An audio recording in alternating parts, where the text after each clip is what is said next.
Your Ambassador, Your Excellency, thank you for talking to us today. First of all, our condolences for the loss of life, the huge loss of life on this aeroplane in this tragic accident, it seems, in Tehran.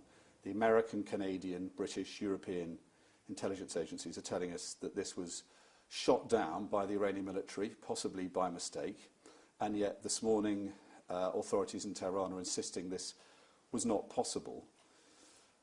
Where is the truth, and how do you establish the truth between those two positions? The truth should be authenticated and concluded by the experts on the ground, not by some unidentified intelligence officers who cannot accept any responsibilities for any kind of misrepresentation or misconception.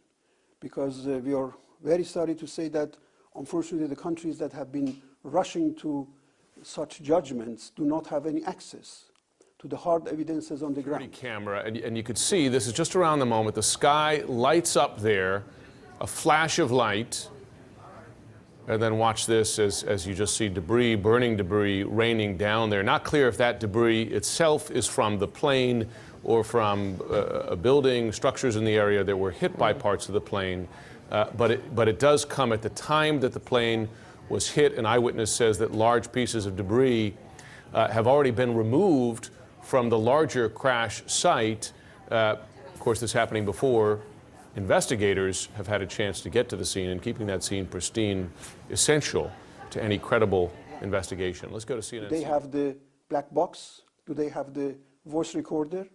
Do they have the wreckage of the plane in their hands? So on what basis they are making such, conclusions that are, in fact, cannot be verified at this moment. Based on the international regulations, there are certain procedures that should be followed to have a conclusion about the real cause of the incident. And we have in Iran established immediately, a body to investigate that.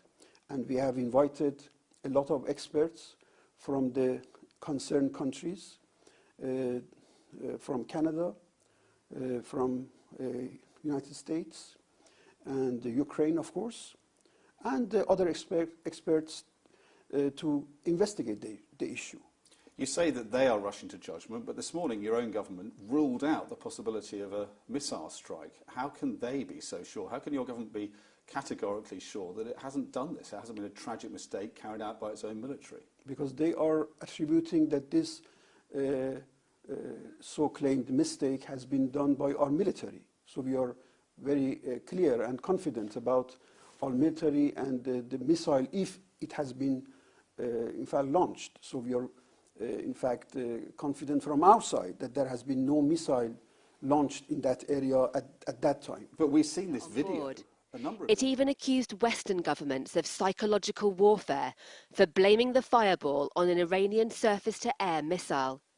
Then, this morning, the country performed an extraordinary U-turn. Ukrainian Flight 752 was flying from Imam Khomeini Airport, and while turning, it neared a sensitive Revolutionary Guards base. In the circumstance, the aircraft was unintentionally hit due to human error, causing unfortunate casualties of dear compatriots and the loss of a number of foreign nationals. On Twitter, the Iranian president said, "Armed Forces' internal investigation has concluded that, regrettably, missiles fired due to human error caused the horrific crash of the Ukrainian plane and death of 176 innocent people. Investigations continue to identify and prosecute this great tragedy and unforgivable mistake." The mea culpa came hours after